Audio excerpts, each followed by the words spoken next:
I consider myself the band pharmacy when I go on the road. So I'm the guy you come to when you need ibuprofen, Tums, allergy pills, possibly sleep aids, electrolytes, Band-Aids, anti-diarrheals.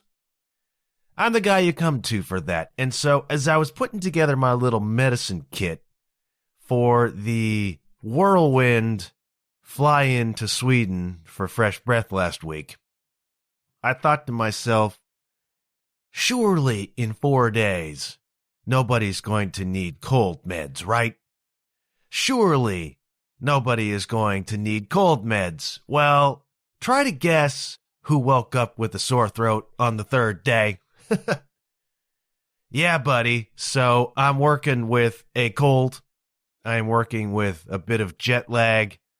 I'm working with picking up a last-minute gig that's going to require a lot of my time and attention over the next few days, which means I don't have the time or stamina or perhaps even the voice to do a long episode here, but I wanted to give you just a quick recap of our whirlwind trip to Sweden. Talk a little bit about festival life as a performer, because those of you who are musicians will feel a certain kinship with it. Those of you who are not might be interested to know what it's actually like to play a festival, which we did. The Lilla by Festivalen in Rinkeby, Sweden. Had a swell time, and I shall attempt to wax semi-eloquent about it after we do the thing.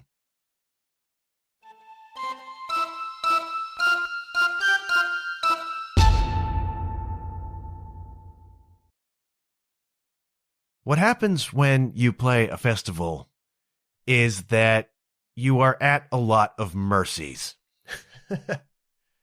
What does that mean? You are at the mercy of the festival organizers. You are at the mercy of the people who are running the festival. You are at the mercy of the sound people. You are at the mercy of the stage crew. You are at the mercy of the weather. In a lot of cases, you are at the mercy of the other bands, and I may talk about that later. And particularly for drummers, you are at the mercy of the back line. Most of my listeners, a lot of them at least, are working musicians. You understand what I mean when I talk about the back line. Some of you who are not musicians may not be familiar with that term.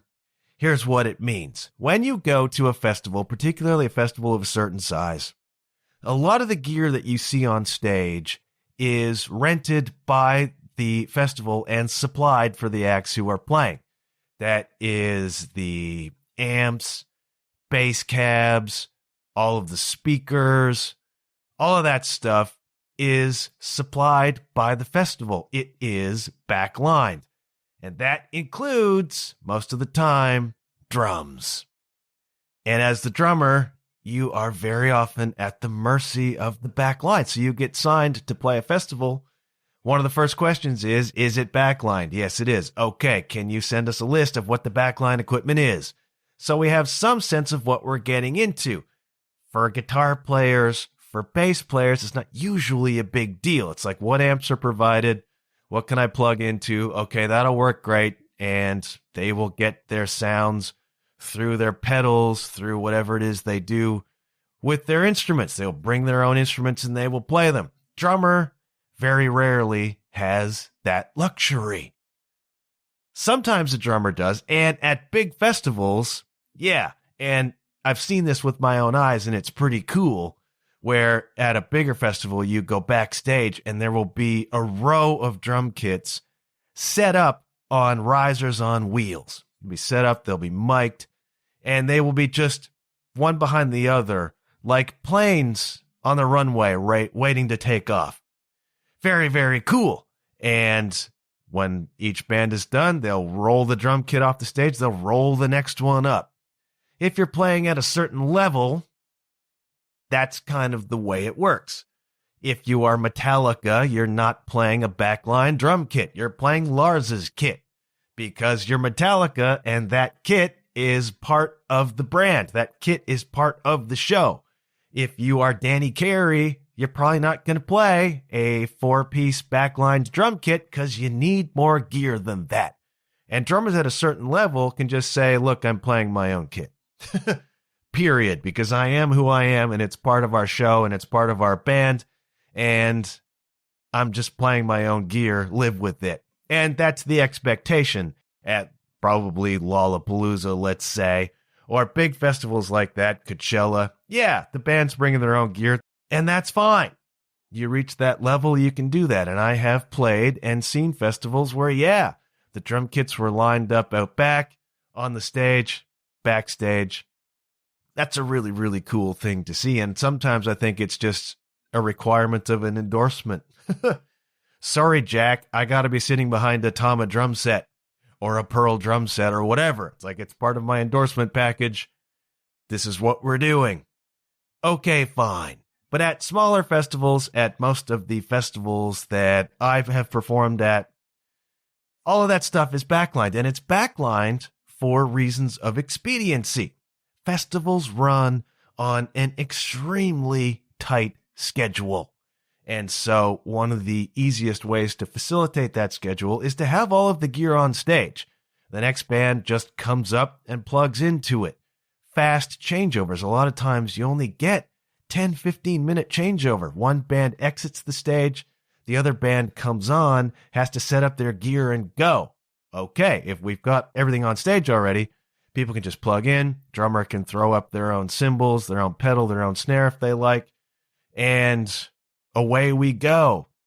Again, for your guitar players, bass players, that tends to work fairly seamlessly. Drummer, whole damn different thing. You are at the mercy, a lot of the time, of the backline. So you get up and you see the kit for the first time, and it may have too many pieces. That's not such a huge problem. It may not have enough pieces that you need.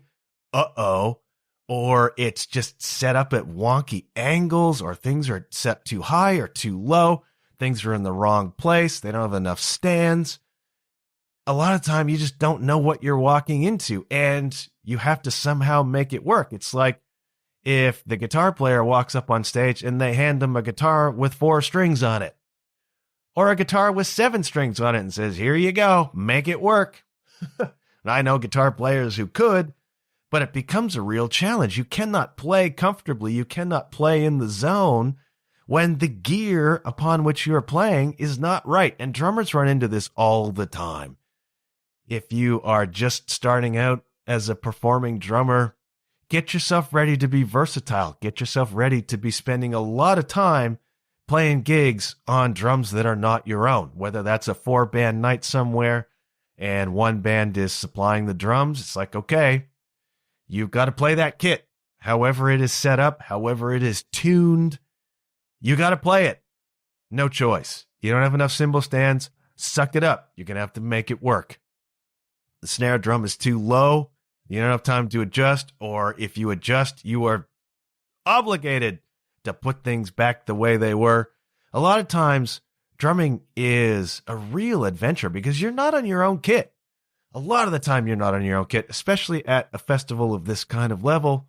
Everything is backlined, and you are at the mercy of the backline. And I found myself at the Lilla Festivalen in Rinkeby, Sweden, at the mercy of the backline. Now, I want to preface all of this by saying we had a really great time. Fresh breath, flew in last Wednesday to Copenhagen, Denmark, took a train into Kristianstad, Sweden, were picked up by festival organizers, driven to our billet, this really terrific cabin complex right on the Baltic Sea, this little beach town, a few minutes from where the festival was happening. And what a swell time it was. And we've never been able as a band to travel that way together. We've played together a bunch, but we haven't traveled together at all. Kind of the first experience. And that's an important thing for a band. That experience of being on the road together really gels a band. It can also blow a band apart, by the way. But that experience of traveling together, seeing each other under pressure, seeing each other off stage, spending time together, hanging out, it's where you really get a vibe. It's where you really get a sense of if this band works in terms of personalities. I'm delighted to report that Fresh Breath does. We had a great time. We met some fantastic people. We met several other Canadian artists who we will remain in contact with because they were fantastic. We met a bunch of great people from Sweden who were just so kind and generous to us.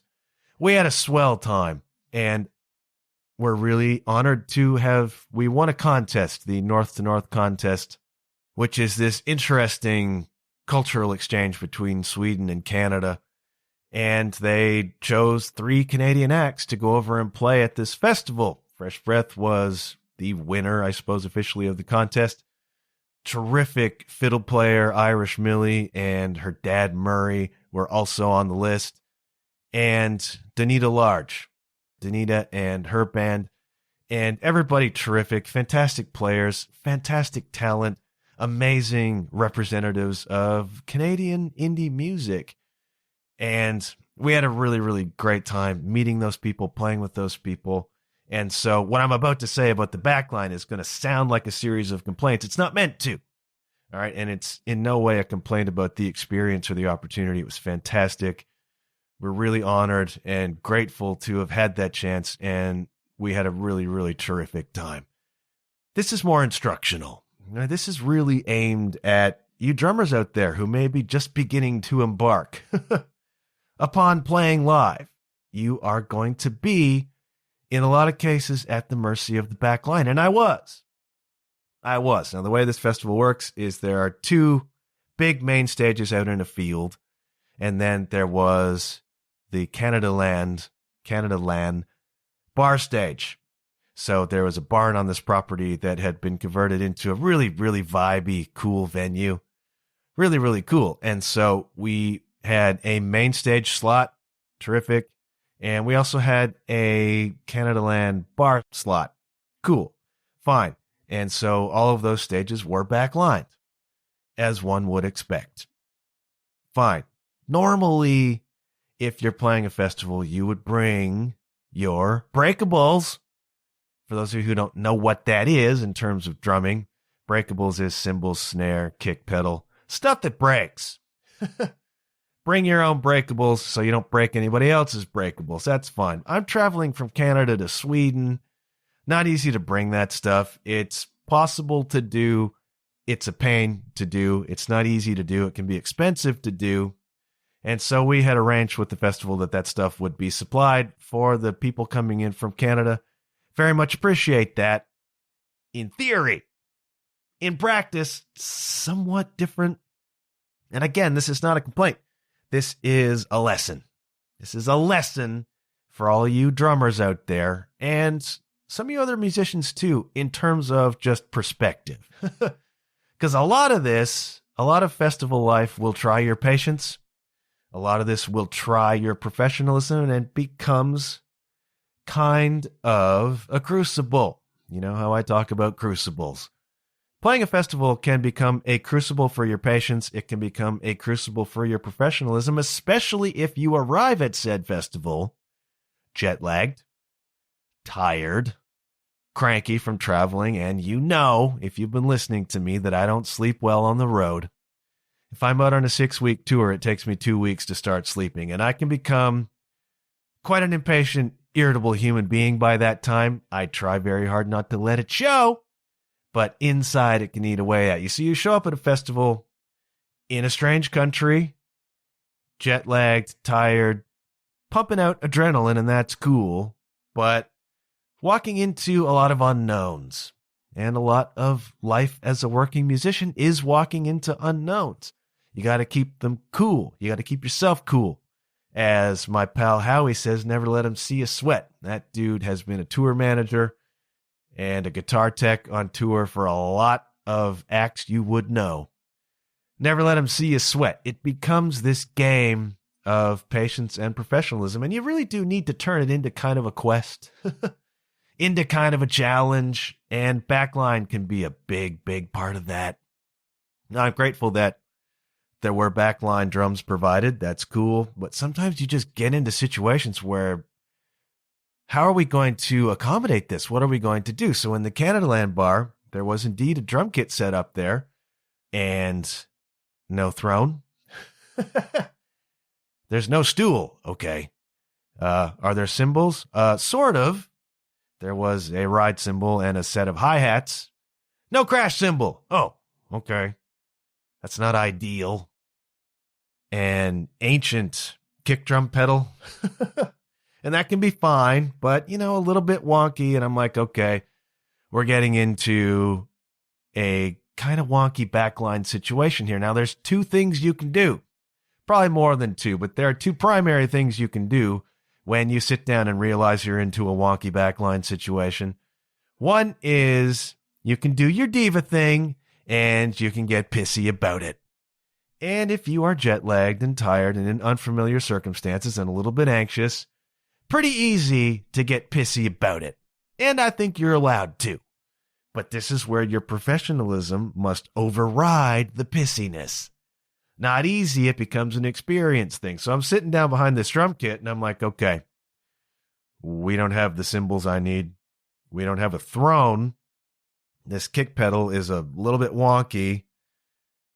Pissy?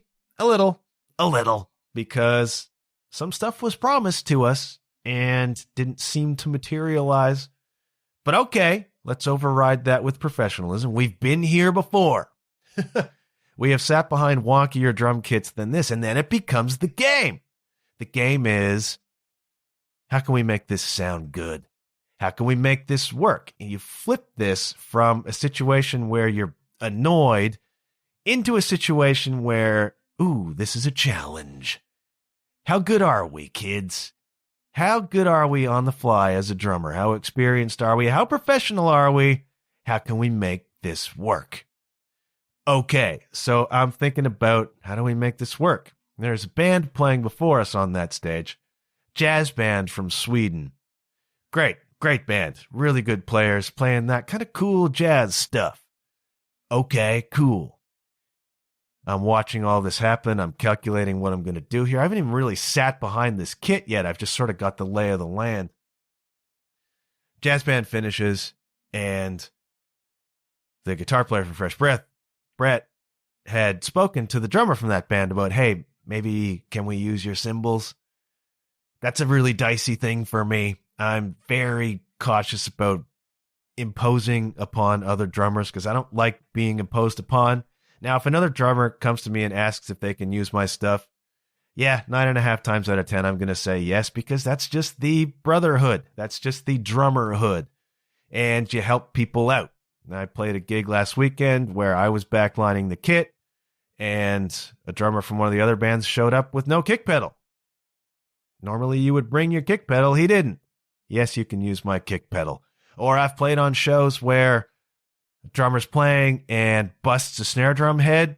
Uh-oh. And you do the scramble immediately. Run and grab your snare. Just get it on stage to that guy or that girl. Or their kick pedal exploded. Get your pedal up to that. Like there is a drummerhood where you just support each other. But I don't like to impose upon other drummers to use their gear. But this drummer, gracious, said, yeah, okay, you can use my cymbals. Very, very sweet of him, and I do appreciate that. So they end their set, I go up, and I get my first look for real at this kit. Again, this is backline for fast changeovers. We got to be on in like 15 minutes, Everybody else in Fresh Breath is getting on stage, plugging in, trying to get their sound together. I'm sitting behind this kit, and there's an enormous jazz ride cymbal just right in my face. It's not where I want it. And the reason it's not where I want it is because I'm playing what turned out to be an ancient drum set with an ancient mounting system. So there's a couple of rods coming out of the bass drum. You put your ride cymbal on one of them, you put the rack tom on the other. Not at all easy to adjust into position, not easy to get set up the way you want it. And I'm looking at the mounting system like, I've never seen this before. It's rare for me to encounter drum hardware that I've just never seen before. So it's like, I can't move this ride cymbal. It's right in my face. There's a crash cymbal over here on a stand. Okay, I can move that around a little bit. And I'm like, I can't adjust this thing. And the immediate impulse is to be annoyed and then to panic. Like, what am I going to do? Well, I'm going to have to play around it somehow. Okay. Because I don't have time to figure out this mounting system. I tap one of the drums and I'm like, oh no. I suspect the previous drummer, who was a jazz drummer, has tuned these drums to jazz tuning. For those of you who don't know, jazz drums are tuned really, really high. You listen to jazz drummers play. Their drums are tuned really, really high. That's the sound. I'm not playing jazz. I'm playing Southern rock, Americana. Those tunings are lower, deep, thuddy sounding drums. Jazz tunings sound absurd with Americana or rock or country music. Just doesn't work. Those tunings are very specific to a very particular sound, and they sound absurd played in other genres of music. I'm like, oh no. This dude tuned the drums up, which he is absolutely justified to do. You get them the way you need them to play your set. Like, I don't have time. I've already spent minutes contemplating just the setup of this drum kit. I don't have time to address the tuning. I'm going to take a shot at it, and I'm going to take the rack tom off and lower the tuning on it so it fits more with our sound. And then I'm looking at it like, I don't know how to take this rack tom off. This is an old drum set with old mounting systems. And I'm like, I don't even know quite how you take this off. And I don't have time to figure it out. Like, I try to tune it down a little bit as best I can. I drop the tuning on the floor tom. I was like, okay, that's going to work. I may have to avoid hitting the rack tom because this giant ride cymbal is in the way anyhow. And I can't adjust that because this mounting system is haywire to me. And we're running rapidly out of time. And oh, by the way, I don't have a stage monitor. What? Just noticed that on the fly. No monitor for me. You need a stage monitor, especially on a large stage, kids. If you're up there playing and you don't have a monitor, you can't hear anything. You can't hear what's going on. I've had it happen before where the show started and somebody either hadn't turned the monitors on or something went wonky with them. And I can see the band beginning to play in front of me. And I'm like, I can't hear anything. It was an open air gig. All the sound was going off somewhere else. Like, I can't hear anything. I'm like, I got nothing back here. I have no idea where we are in the song. And so if you get on stage and find out that there's no monitor, that's another thing. It's like, uh-oh. Fortunately, a small space, I can hear the amps. I can hear more or less what's going on. It's just another thing. It's like, I can't get this rack tom off to tune it. I can't get this ride cymbal out of the way. And then I look down at the snare, and it's a piccolo snare. Piccolo snare is a very thin. It's only a few inches deep. It provides a particular sound, a crack kind of a sound. Piccolo snare can be okay. It's not what I normally go for. I normally play a more standard kind of rock snare, deeper snare, and a piccolo snare, okay. And it's old. I didn't even realize how old until I went to try to tune it. It's like, okay, we can make this piccolo work. I need to adjust the tuning a little bit, tighten it, and I go to tighten the top, and I realize that it doesn't have traditional tuning pegs. You have a drum key, it's like a square, and the tuning pegs are square, and you set it on there, and it turns very easily. This didn't have those. This had tuning pegs that required a flathead screwdriver. What? I think I've seen these in like antique shops. This is an old drum. Now, there's nothing wrong with old drums. Old drums can sound fantastic. It's just they're harder to work with because they don't fit modern equipment. So I'm like, I can't tune this. I need a flathead screwdriver. Brett, the guitar player, happened to have a tool with a flathead on it, hands it to me. Great. And I'm trying to turn the lugs and nothing's happening. I got no torque. I got no leverage. There's no tuning this drum. Okay. So slap a moon gel on it. Try to dampen what you're hearing. Try to make it sound okay. Slap a moon gel on the floor tom. Moon gel is like a sticky, I don't even know how you would describe this material. It's like a gummy thing, and you stick it on the drum, and it kills overtones. It's a quick way of dealing with a drum that doesn't sound right or is out of tune or is really ringy. Dampens a lot of that, and it helps you control the sound a little bit. Pretty handy in a fix. So I'm like slapping moon gels on stuff. I got like 10 minutes to do all this, by the way. Sitting not on a drum throne, but on a chair. And okay, we're going to have to go as best we can. And we played our set in the barn in the Canada land, and it was fine. We did great. Played well, and I made it work. And this is a lesson in making it work. That's what you have to do so much of the time. As a musician, you're into situations that you can't control. You are at the mercy of the backline. You are at the mercy of the stage setup. I didn't have a monitor. What can you do about that? Not much. Angle somebody else's monitor at you a little bit so you can kind of hear. A lot of times you don't get a proper sound check. You get what's called a line check, right? So you're just making sure all the microphones work, all the inputs are working. You don't really get to, if you even have a stage monitor, tell the sound person what you want in it. It's like these changeovers are really quick. Next band, next band, next band. And you make it work. You can be a diva about this stuff. You can be a prima donna about this stuff.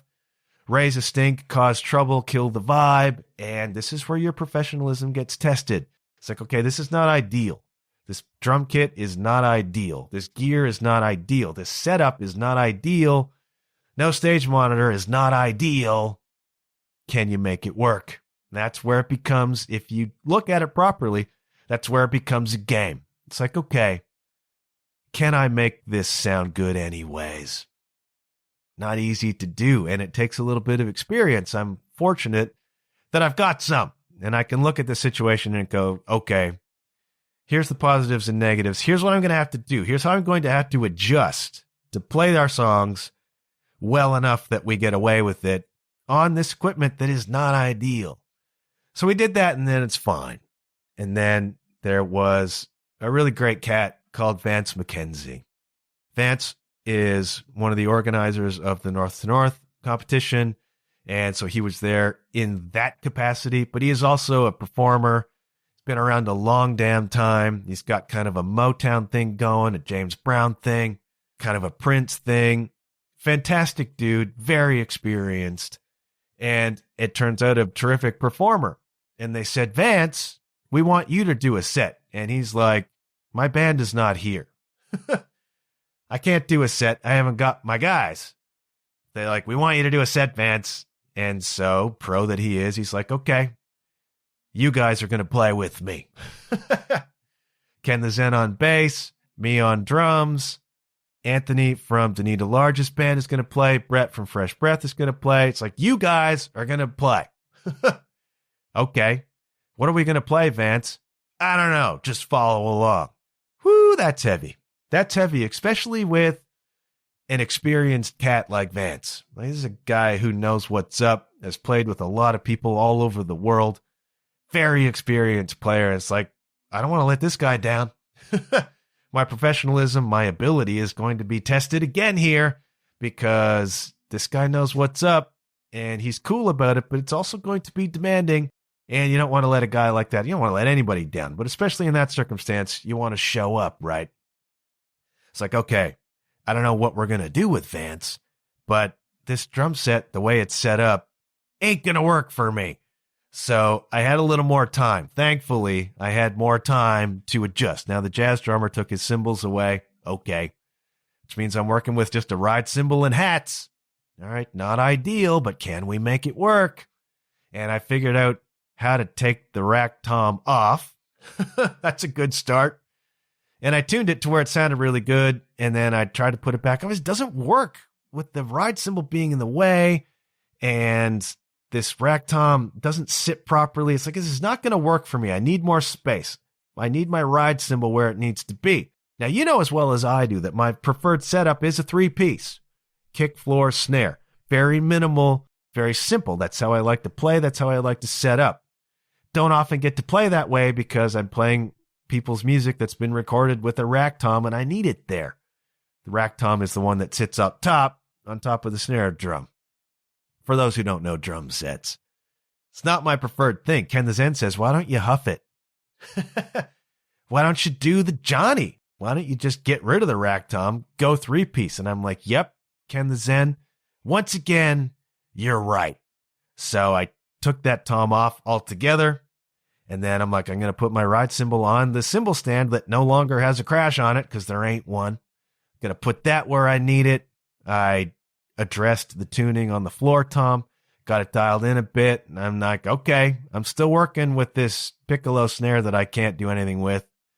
But at least I've got ride, hat, floor, snare where I can reach them, where I can play them. And this becomes a challenge too. It's one of my favorite things is to set up on a 3-piece, but crush the show. I've had it said before. How does he do so much with so little? I don't do a lot, all right? Simplicity is my game. I'm just going to hold the pocket. I'm not going to do a lot, but I really enjoy being able to pull it off with a 3-piece setup. It's my favorite thing. Rarely get to do it. A lot of the time, if I go on the road, I'll do that just for expediency, just because it takes up less space. There's less to mic, takes up less space in the van. It's just an easier setup to work with. And so, again, it's not ideal, but it's better. And I'm going to go up and we're going to see what it is that Vance does. And an electrifying performer, a great dude, and he calls it off. We're going into Mustang Sally. Funky. We need it funky. And so off we went. We just started playing. And it becomes just like a few weeks ago when I played the Dueling Pianos gig. All request, playing with 2 pianists I've never met before. Unrehearsed, have no idea how they do things. How you get through that gig is you watch like your life depends upon it. You watch and you listen. And Vance's experience, he's really great at cueing people. He's really great at setting stuff up. He'd turn us back to the audience and he'd be eye contacting with us. Get ready for this, get ready for that. Don't slow down. And he was out in the audience playing. That was great. It was really fun. It was a really, really fun, short, thankfully, fun set. And again, it's your professionalism being tested. Can you step up into this completely unrehearsed situation, having no idea what the songs are going to be? Pressure, man, pressure. And it was intimidating. I'm not going to lie to you, but I think we more or less pulled it off. And all the guys playing guitar, Ken, Anthony, Brett, they were just hanging great. And I did my best in my own little way to provide the foundation. Then Vance, the ultimate showman, calls out solos, man. Everybody's got to rip one. That includes the damn drummer. Now, you know, if you've been listening, I don't enjoy drum solos. I don't even enjoy other people's drum solos. They're just not a thing that appeals to me. I don't enjoy playing drum solos. I don't feel as though I play them very well. I'm not a flashy player, all right? I'm a groove guy. I'm a pocket guy. Simplicity is my game. But Vance wants a drum solo. He's going to get a drum solo, the best that I can give you in the moment. So I played that, and it was fun, and everybody loved it. I mean, everybody loved the set. I'm not saying everybody loved my drum solo. I didn't even love my drum solo. But we pulled it off on the 3-piece kit with just a ride and hats, and it wasn't perfect by any stretch of the imagination, but I think it was good enough. Sometimes in circumstances, it's good enough. And in the end, it's really fun. It's really fun to jump in and play with somebody and you have no idea what's coming, but to more or less pull it off. It's actually fun to be on a backline setup that doesn't quite work for you, but you make it work somehow. It's like you leave the stage in those circumstances feeling a certain confidence, a certain accomplishment. It's like, well, I got through that somehow. And then you carry that into the next festival when you sit down behind a backline drum kit that's wonky as hell. And you're like, okay, I've seen something like this before. I know that we can make it work. I know that I can adjust my playing. I know that I can adjust my parts to accommodate this, and it's going to work okay. And so we did that, and then we got to go out into the festival and just watch some other bands play, some Swedish bands. There was a Bryan Adams tribute, and those guys were dynamite, just crushing it out there. And we got to eat some bizarre hot dogs. They have these amazing hot dogs where it's like a foot-long wiener in about a 5-inch bun. So you grip it and it's like just wiener. I don't want to have to put any sort of a parental advisory sticker on this episode. Big wiener, small bun. Interesting. There was another booth set up with these fantastic burgers. Really, really good. And there was a whole licorice tent. Wild stuff. And it was just cool, to be in. It was cold, bloody cold on the Baltic Sea. Seeing your breath in June, but that's all part of the experience. And we just got to be in the festival, meeting people, talking to people, and terrific. That was the first day. That's a lot in the first damn day. Then we went back to our cabin. We were billeted these really nice cabins and got to be the band together. We've never really had that experience before. We haven't even traveled to gigs together before. And it was kind of the first time that we got to sit down with no pressure and have some wine, have some drinks, and just talk. And that's a really important bonding experience for a band. Traveling together really does bind you or blow you apart. Delighted to report that it bound us. It bound Fresh Breath a little bit tighter together. And we had a really good time and stayed up too late and got up the next morning. And van call was, I think, 1 o'clock maybe. It was 1 o'clock for the first day. I'm getting it all blurred together because it is a friggin' whirlwind. Yes, Katie and Josh went into the Baltic Sea and froze, but they did it. And you can see a lot of this on Instagram. You can see footage of all of this stuff. The next day was going to be our big show on one of the main stages.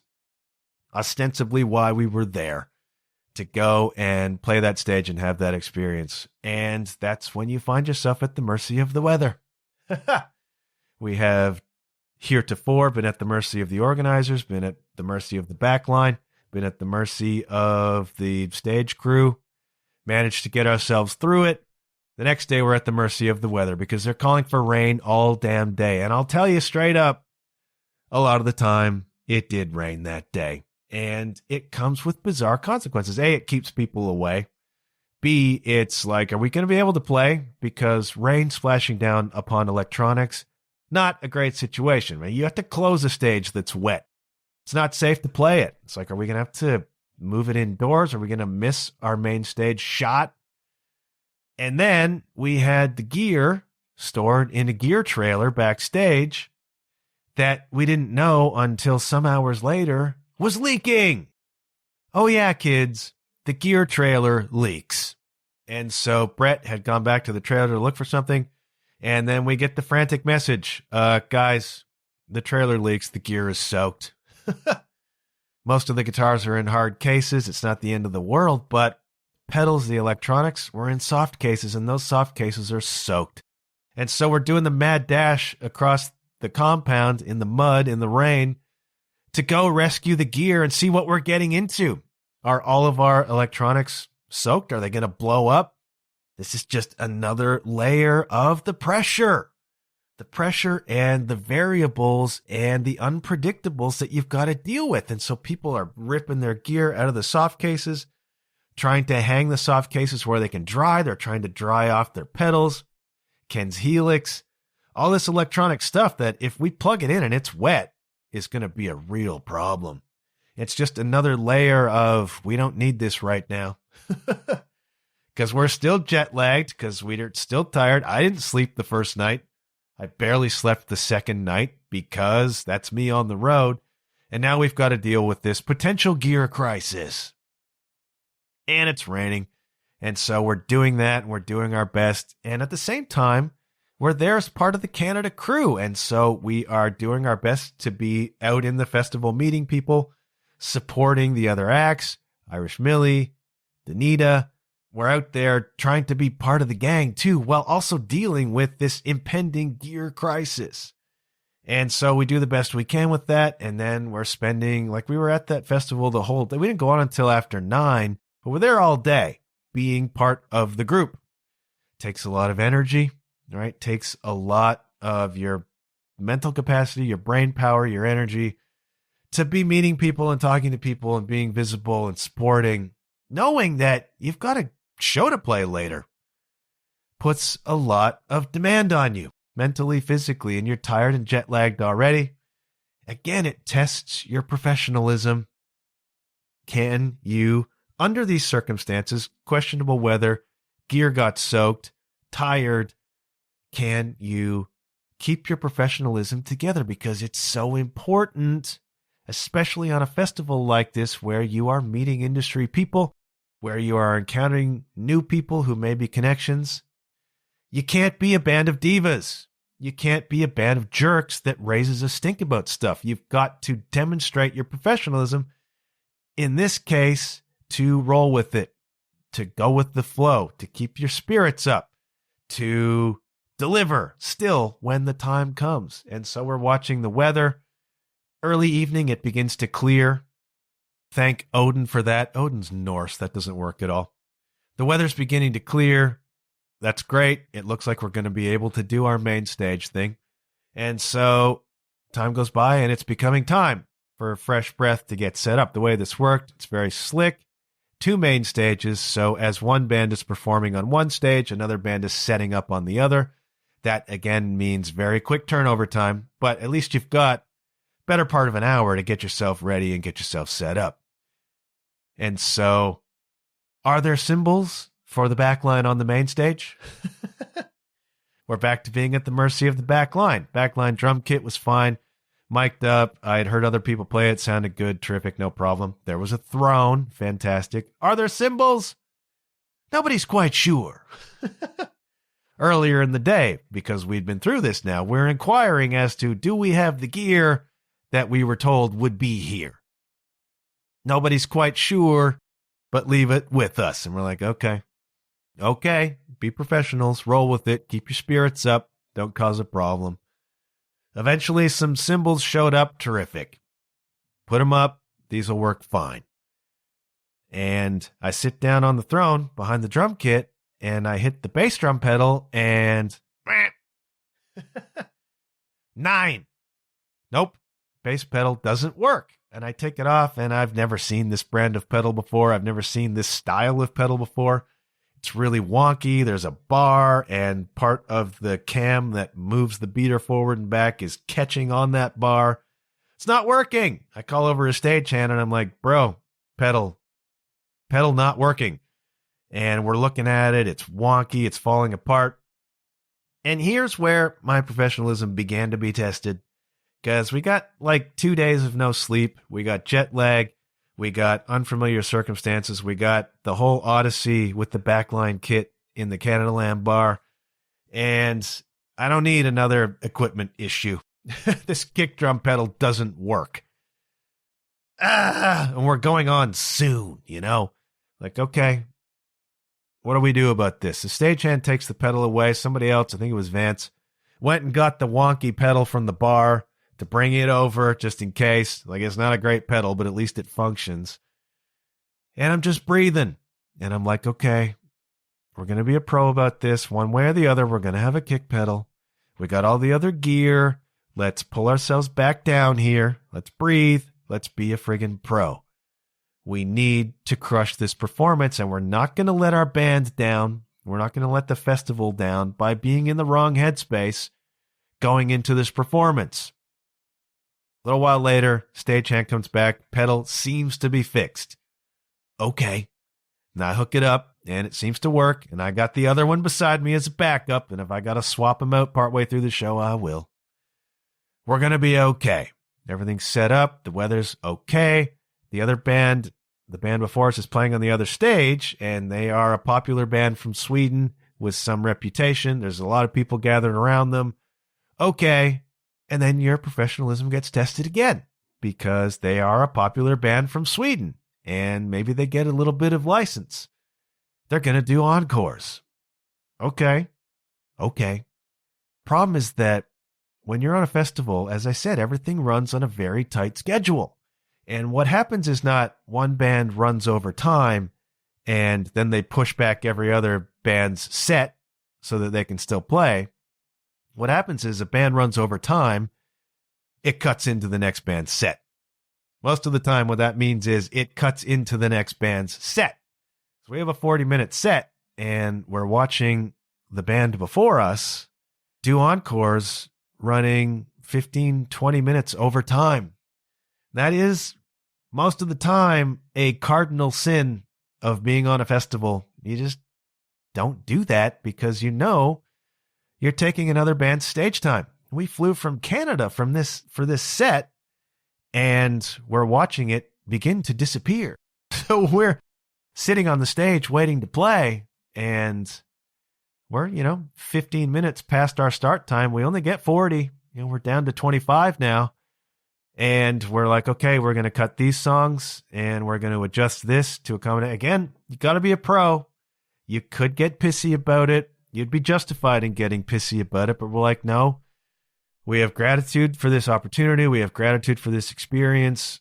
We're going to make of it the best we can make of it because we don't want to let down the North to North organizers who brought us here. We don't want to let down each other. We don't want to let down the reputation of our band or of us as representatives of Canada. So this is disappointing. We're losing our stage time, but we are going to do with it the best we can do with it, just like you do with the backline. Just like you do with every other circumstance, the weather, you make of it the best you can make of it. And so, okay, we're going to do that. And so the other band eventually finished. Our stage time has theoretically been cut nearly in half.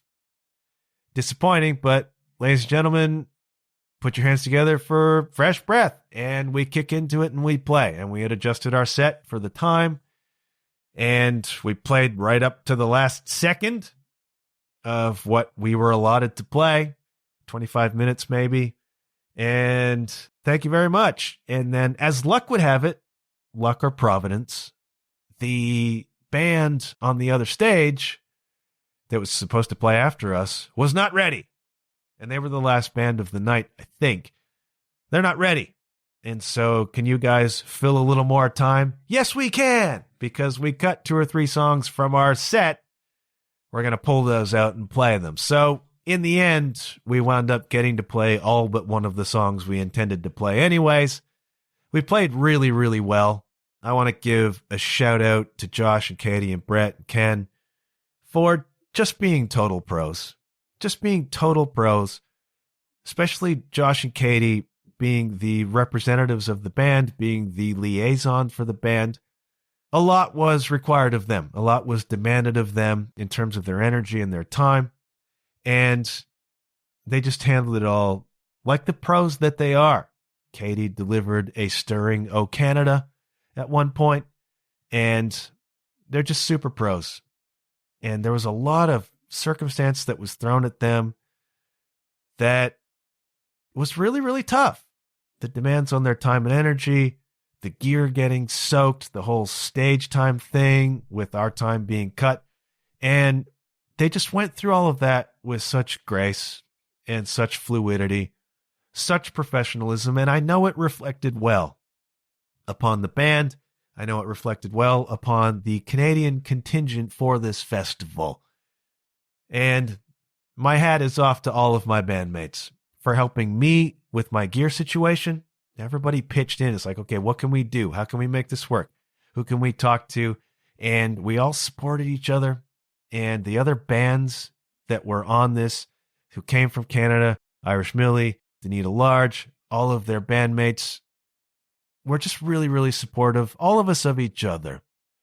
Really, really terrific people. And I intended to talk on this episode about Danita's music, but I may have to save that for the next one because it's getting to be extremely long, and I have so much work to do to get ready for a gig this weekend. And my voice is rapidly cracking. There's so much more. I guess we'll do maybe a Sweden part 2. I'm not sure.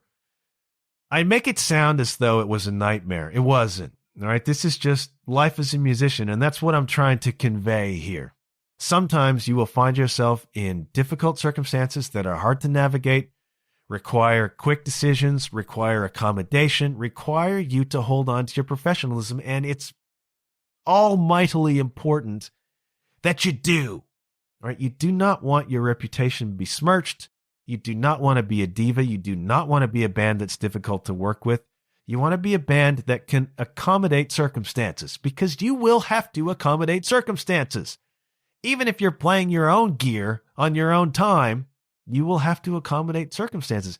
And the bands that create problems, are divas about it, don't wind up building effective networking, working relationships. And so much of this business is about your relationships, kids. I'm proud of my band for dealing with circumstances in a professional way and still in the moment really delivering. I think our set on the main stage was really, really good. I think people really liked it, and I'm just proud of us. I'm proud of us for doing that. And this is not a complaint about the festival. This is every festival.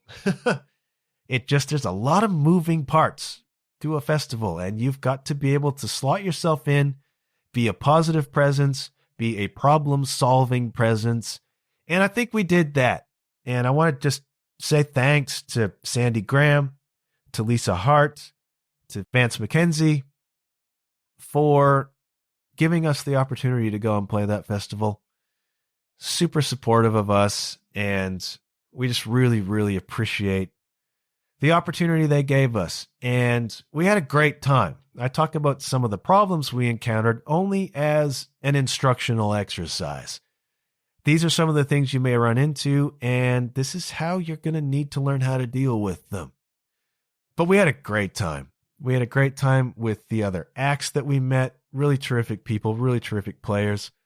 We went into some of us, not me, went into the Baltic. I had some really good ice cream.